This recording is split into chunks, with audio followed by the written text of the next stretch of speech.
지금 가장 사랑하는 사람, 절대 잃고 싶지 않은 정말 소중한 사람을 한번 머릿속으로 떠올려 보시죠. 네, 다들 한 명쯤은 떠오르실 겁니다. 그렇죠. 그런데 만약에 그 관계를 지키기 위해서, 그리고 내 마음이 다치지 않기 위해서 우리가 매일 무의식적으로 하고 있는 방어적인 행동들이 있잖아요. 아, 무의식적인 방어 행동이요? 네. 근데 그게 사실은 그 관계를 안에서부터 서서히 갉아먹고 있다면 어떨까요? 자, 이 내용을 한번 제대로 풀어볼까요? 좋습니다. 오늘 아주 흥미로운 이야기가 될 것 같네요. 오늘 우리의 심층탐구는 바로 이 모순적인 인간의 본성에서 출발합니다. 우리가 다룰 핵심 주제는 상처받기로 선택한 사랑, 그러니까 아가페입니다. 네, 아가페. 많이 들어본 단어죠. 맞아요. 오늘 탐구의 미션이 꽤 묵직하거든요. 현대를 살아가는 성도들이 일상적인 인간관계에서 왜 그토록 자주 번아웃에 빠지는지, 그리고 왜 환멸을 느끼는지 그 근본적인 이유를 진단해 볼 겁니다. 네, 아주 현실적인 문제죠. 그리고 성경이 말하는 이 아가페라는 약간 낯선 문법이 어떻게 우리의 그 찢어진 관계들을 회복하는 열쇠가 될 수 있는지 파헤쳐보는 거죠. 스마트폰에 빗대어 보자면요. 우리 마음의 하드웨어는 누군가를 사랑하도록 설계가 되어 있는데 그 안에 깔린 관계의 운영체제가 너무 낡아서 자꾸 앱이 충돌하고 다운되는 현상. 그렇게 볼 수 있겠습니다. 와, 운영체제 비유가 아주 찰떡이네요. 우리가 흔히 일상에서 경험하는 사랑의 형태는 크게 세 가지로 나눌 수 있습니다. 고대 철학에서부터 분류해온 그 스토르게, 필리아, 에로스입니다. 아, 익숙한 단어들이네요. 그렇죠. 흥미로운 건 이 세 가지 사랑이 그 자체로는 인간의 삶을 풍요롭게 하는 아주 아름다운 요소잖아요.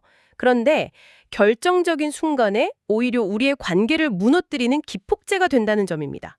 로마서나 요한복음 같은 문헌들이 짚어내는 지점이 바로 여기거든요. 아, 성경이 그걸 지적하고 있군요. 네, 이 텍스트들이 던지는 메시지는 막 추상적인 교리나 신학적인 논쟁이 아닙니다.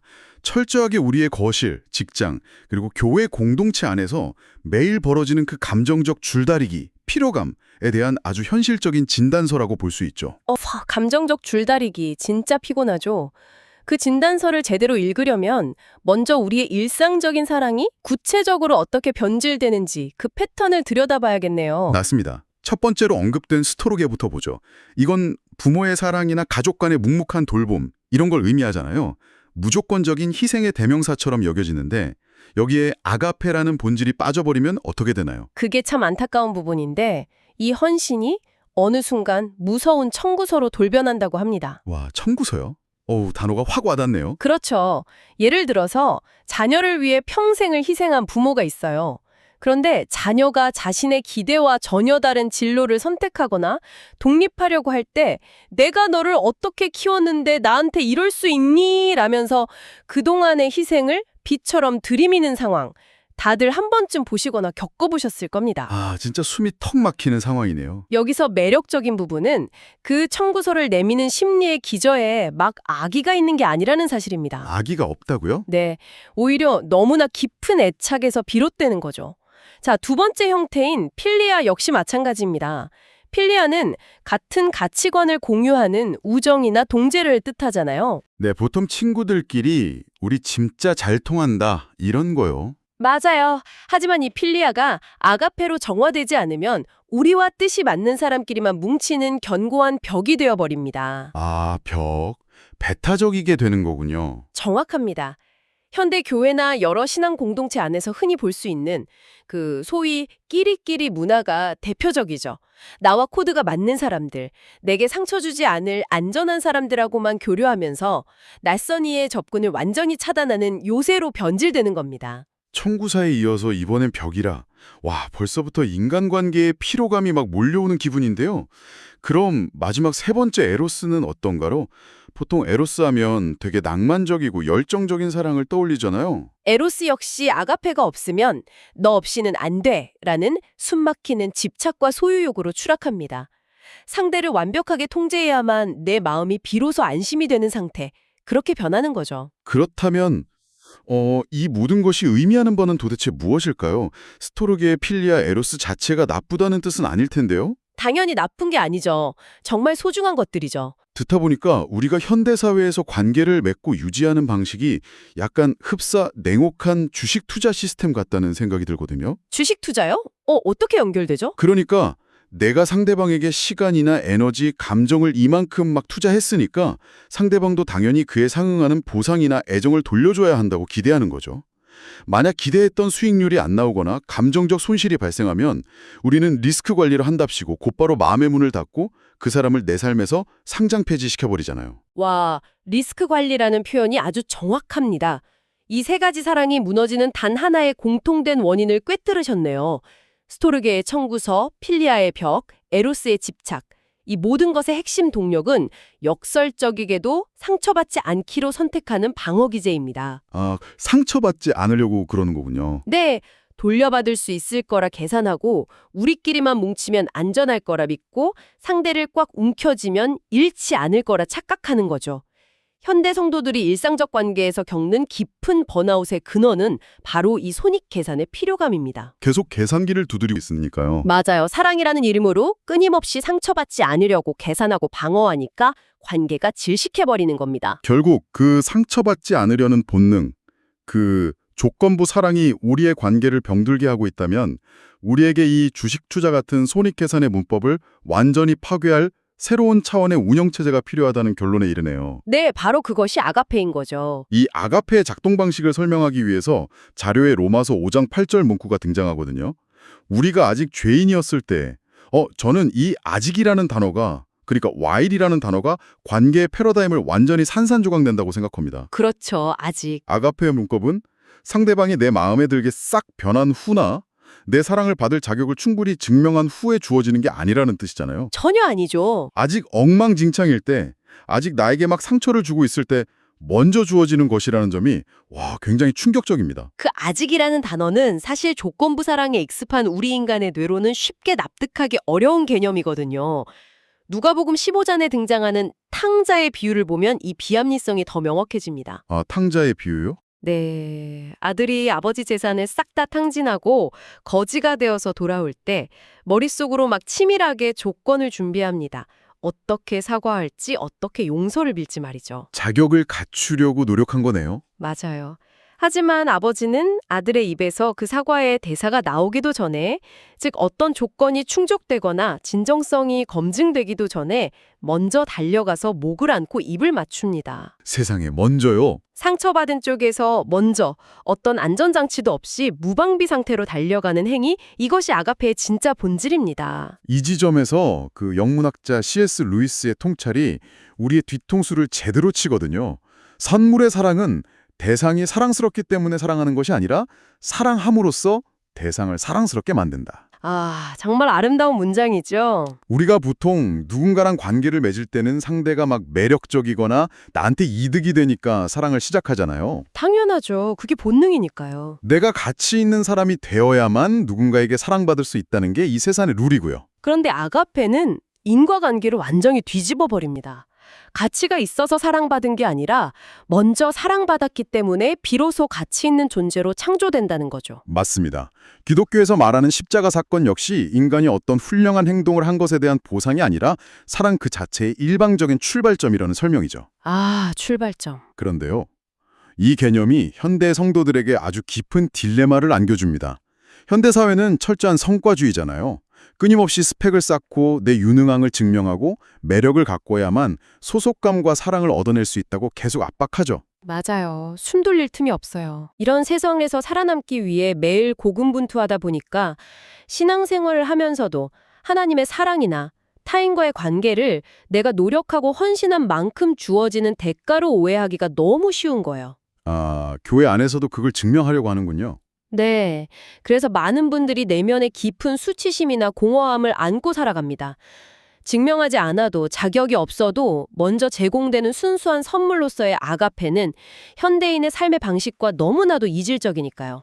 여기서 정말 흥미로운 점은요, 자격보다 선물이 먼저라는 이 아가페의 개념을 머리로는 그렇구나 하고 이해하더라도 막상 내 현실의 관계에 적용하려고 하면 엄청난 저항감에 부딪힌다는 겁니다. 당연히 부딪히죠. 일상 속에서 나를 막 끊임없이 깎아내리고 매번 실망감을 안겨주고 심지어 엇나가는 행동을 하는 누군가가 있다고 가정해 볼게요. 네, 아주 골치 아픈 관계죠. 그 사람이 스스로 반성하고 내 기준에 맞게 싹 변하기를 팔짱 끼고 기다리는 대신에 먼저 달려가서 끌어안는 탕자 아버지의 사랑을 도대체 현실에서 어떻게 실천할 수 있을까요? 솔직히 나를 화나게 한 사람한테 방어벽을 내리고 먼저 다가가라는 건 내 자존심을 완전히 짓밟고 나를 호구로 만들라는 소리처럼 들리기도 하거든요. 하하, 호구라는 표현이 아주 직설적이고 좋네요. 그 거부감과 두려움은 지극히 당연한 반응입니다. 그렇죠. 저만 그런 거 아니죠. 네, 모두가 그렇습니다. 아가페의 숭고함을 깨달을수록 우리는 매 순간 조건부로 사람을 평가하고 조금이라도 상처받을 것 같으면 가시를 쫙 세우는 자신의 그 초라한 밑바닥을 직면하게 되거든요. 아, 내 민낯을 보는 거네요. 이상은 저 높은 곳에 있는데 내 현실은 시궁창 같으니까 깊은 자괴감에 빠지죠.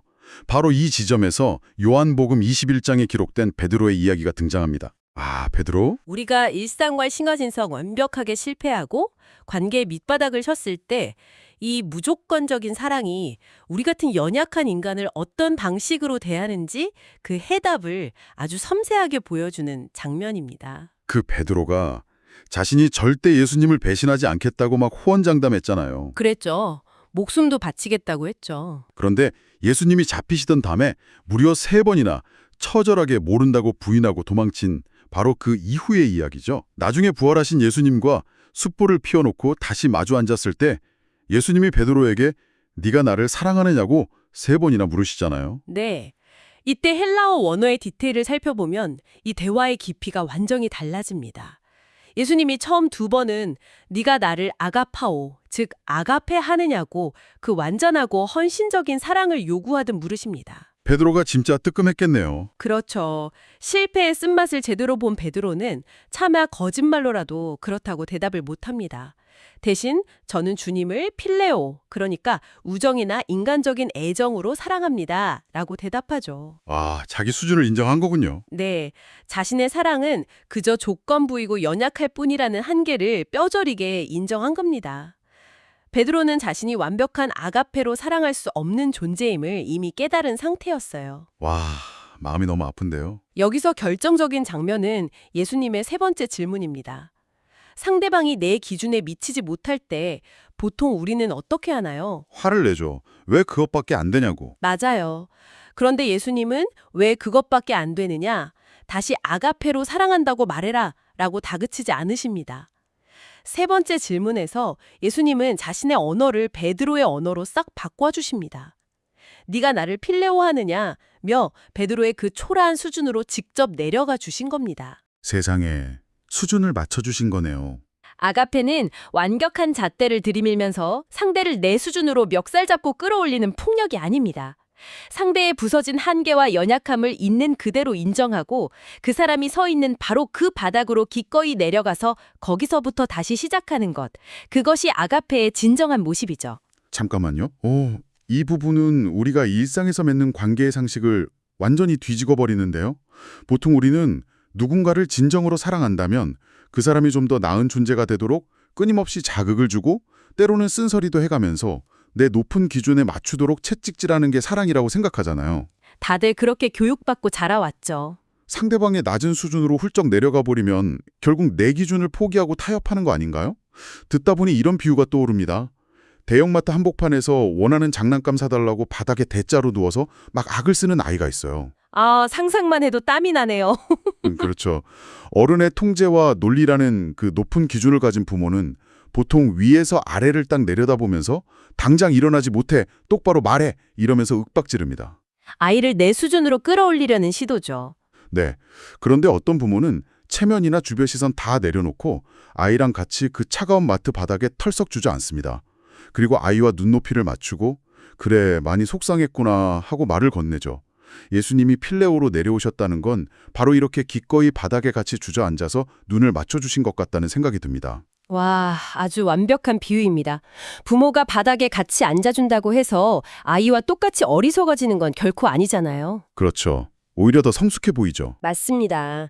오히려 상대방의 마음을 열고 끊어진 관계를 다시 잇기 위해서 자신이 가진 우월한 위치와 상처받지 않을 권리를 능동적으로 포기하는 겁니다. 가장 강력하고 성숙한 사랑의 행위죠. 아, 상처받지 않을 권리를 포기한다. 베드로는 끝내 내가 완벽하게 사랑합니다라고 자기 감정을 호기롭게 선언하지 못해요. 그저 주님이 아십니다라며 그 초라한 마음의 상태 그대로를 통째로 위탁해버리죠. 선언이 아니라 위탁이군요. 자신이 통제할 수 없음을 인정하고 온전히 내어 맡기는 이 위탁이야말로 아가페를 향해 나아가는 첫걸음입니다. 그리고 3번의 부인이 3번의 회복으로 덮이는 부활의 언어이기도 하고요. 와, 진짜 뭉클하네요. 이는 현대의 성도들에게 중요한 질문을 제기합니다. 우리는 일상에서 가족이나 동료와 갈등을 빚을 때에 내가 정해놓은 그 완벽한 정답과 사랑의 방식을 고수하면서 상대방에게 내 수준으로 올라오라고 끊임없이 강요하고 있지는 않은지 돌아보게 되죠. 아, 뼈를 때리는 질문이네요. 그런데 상대방의 밑바닥까지 기꺼이 내려가서 함께 바닥에 주저앉는 이 사랑은 필연적으로 치명적인 결과를 낳잖아요.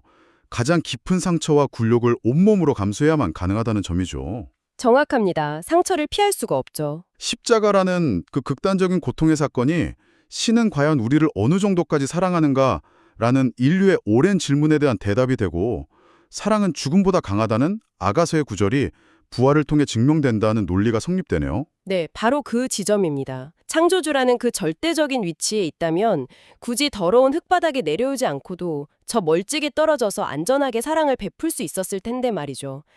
기꺼이 십자가라는 가장 끔찍하고 처절한 상처를 자발적으로 선택했다는 점이 아가페의 핵심을 관통하는 것 같습니다. 구약 성경 호세아서의 서사만큼 이 끔찍한 상처의 선택을 적나라하게 보여주는 예도 드물 겁니다. 호세아의 아내 고멜은 남편을 철저히 배신하고 다른 남자에게로 도망쳐버렸잖아요. 아, 고멜. 진짜 너무했죠. 인간적인 에로스의 감정이나 필리아의 우정은 진작에 산산조각이 났을 겁니다. 배신감과 수치심에 치를 떨면서 다시는 보지 않아도 될 정당한 명분이 호세아에게는 넘쳐났죠. 이혼 사유로 충분하죠?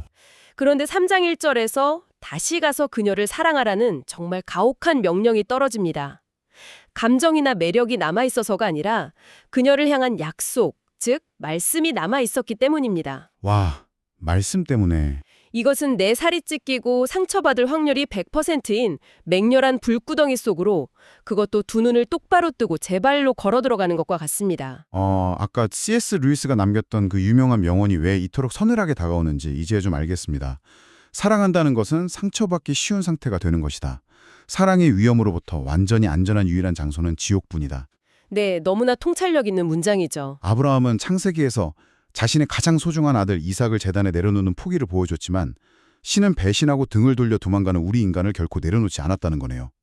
기꺼이 다시 창에 찔리고 배신당할 각오를 하면서까지 말입니다. 이것을 더 큰 관점과 연결해보면 현대인들의 뼈아픈 심리적 현실이 거울처럼 비춰집니다. 우리는 인간관계에서 상처받고 거절당하는 것을 막 죽기보다 두려워하잖아요. 그렇죠. 거절에 대한 공포가 엄청나죠. 그래서 스스로 마음주위에 높고 두꺼운 성벽을 쌓습니다. 겉으로는 아주 원만하게 잘 지내면서도 결코 진짜 내면의 연약함은 내어주지 않는 철저한 안전거리를 유지하죠. 속은 절대 안 보여주는 거. 네.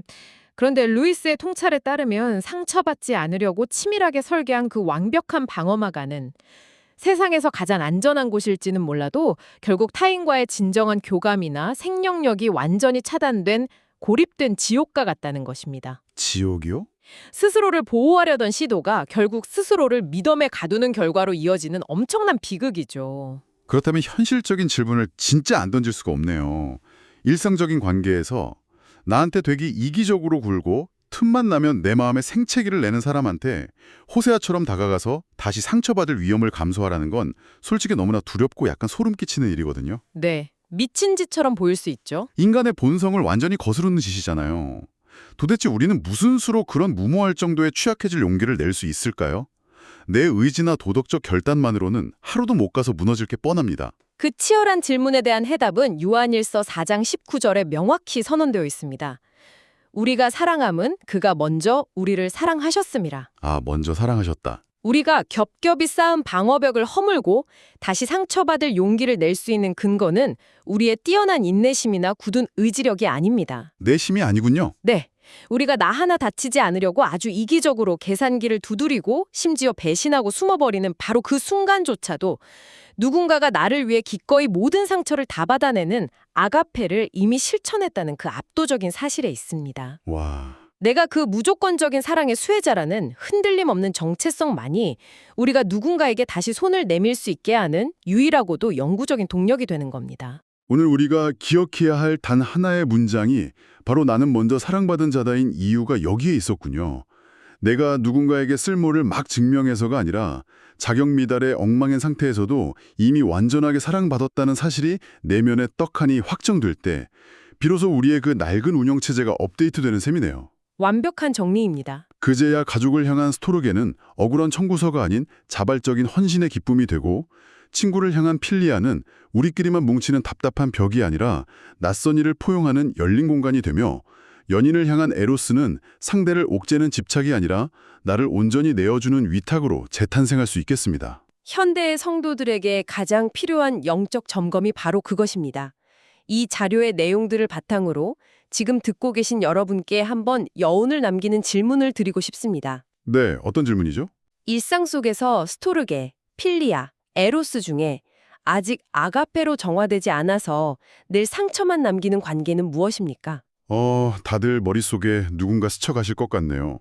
만약 인간관계에서 상처받지 않으려고 치는 방어벽이 사실상 당신의 마음을 C.S. 루이스가 말한 그 안전하지만 생명력 없는 지옥으로 만들고 있다면 오늘 당장 당신이 먼저 손을 내밀어 기꺼이 상처받을 위험을 감수해야 할 그 한 사람은 누구입니까? 사랑받은 자로서 그 작고 위험한 발걸음을 한번 내디뎌 보시길 바랍니다.